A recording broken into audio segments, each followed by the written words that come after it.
അനിൽ മാഷിന്റെ ഊഴം കാത്തു നിൽക്കുന്നവർ എന്ന മിനിക്കഥയ്ക്ക് ശബ്ദവുമായി ഫിബിൻ പെരിങ്ങാല.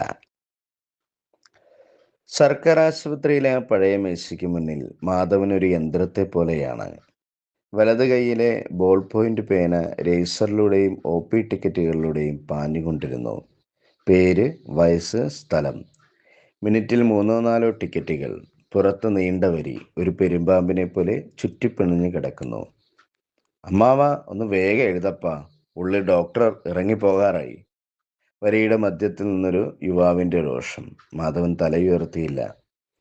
വരി തെറ്റിക്കാതെ നിൽക്ക് സുഹൃത്തെ, ഇവിടെ എല്ലാവരും രോഗികളാണ്. അയാളുടെ ശബ്ദത്തിൽ പതിറ്റാണ്ടുകളുടെ ജോലിഭാരം വരുത്തി തീർത്ത ഒരുതരം മരവിപ്പുണ്ടായിരുന്നു. ദേഷ്യം കടിച്ചു പിടിച്ച് അയാൾ അടുത്ത ടിക്കറ്റ് കീറി. അപ്പോഴാണ് ആ വൃദ്ധൻ മുന്നിലെത്തിയത്. വിറയ്ക്കുന്ന കൈകൾ മേശമേലൂന്നി അയാൾ പറഞ്ഞു, മകന, ആക്സിഡൻ്റാ. വാക്കുകൾ മുറിഞ്ഞുപോയി. മാധവന്റെ പേന ഒന്ന് നിശ്ചലമായി. ആ കണ്ണുകളിലെ സങ്കടം ഒരു നിമിഷം അയാളുടെ ഉള്ളു പൊള്ളിച്ചു. പക്ഷെ പിന്നിൽ നിന്നുള്ള ബഹളം അയാളെ വീണ്ടും യന്ത്രമാക്കി മാറ്റി. സഹതാപത്തിനിവിടെ സമയമില്ല. തിരക്കിനിടയിലും ചില ശൃംഗാര ദൃശ്യങ്ങൾ അവിടെ വിരിയാറുണ്ട്. വരിയിൽ നിൽക്കുന്ന പെൺകുട്ടിയെ നോക്കി കണ്ണിറക്കുന്ന വിരുദ്ധന്മാരും അത് കണ്ട് ചിരി കടിച്ചു പിടിക്കുന്നവരും. ഒരിക്കൽ പതിവായി മരുന്ന് വാങ്ങാൻ വരുന്ന ആ പെൺകുട്ടി മാധവനെ നോക്കിയൊന്ന് പുഞ്ചിരിച്ചു. ആ പുഞ്ചിരിയിൽ ഒരു പഴയ പ്രണയത്തിൻ്റെ ഓർമ്മ മാധവൻ്റെ ഉള്ളിൽ മിന്നിമാഞ്ഞു. തൻ്റെ യൗവനത്തിൽ ഇതേ ആശുപത്രി മുറ്റത്ത് വെച്ച് കൈമാറിയ പ്രണയലേഖനത്തിൻ്റെ മണം അയാൾക്ക് അനുഭവപ്പെട്ടു.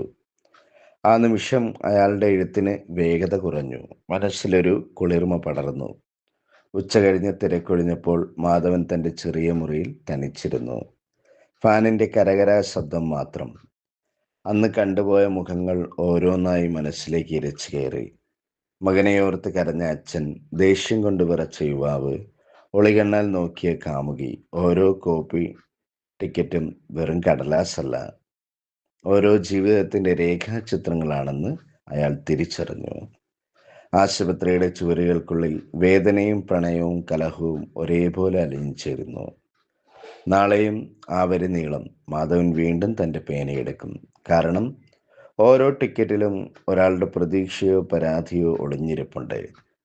ആ മുറിയിലെ ഏകാന്തതയിൽ ജനലിലൂടെ പുറത്തെ ആത്മരത്തെ നോക്കി മാധവൻ ഒരു ദീർഘനിശ്വാസം വിട്ടു. അനുഭവങ്ങളുടെ ഈ കടൽ താൻ മാത്രം അറിഞ്ഞ വലിയൊരു കഥയാണെന്ന് അയാൾക്ക് തോന്നി. കൊള്ളാം പക്ഷെ നന്നായിട്ടുണ്ട്. ഒരു ആശുപത്രിയിൽ വരാന്തയിൽ ഒ പി ടിക്കറ്റ് എടുക്കാൻ നിൽക്കുന്ന സമയത്ത് അതിനകത്തുള്ള ആളുടെ ഉള്ളിലെ ആ ഒരു ഫീല് വളരെ മനോഹരമായ രീതിയിൽ മാഷ് അവിടെ എഴുതി ചേർത്തിട്ടുണ്ട്. കൊള്ളാം, സൂപ്പറേ.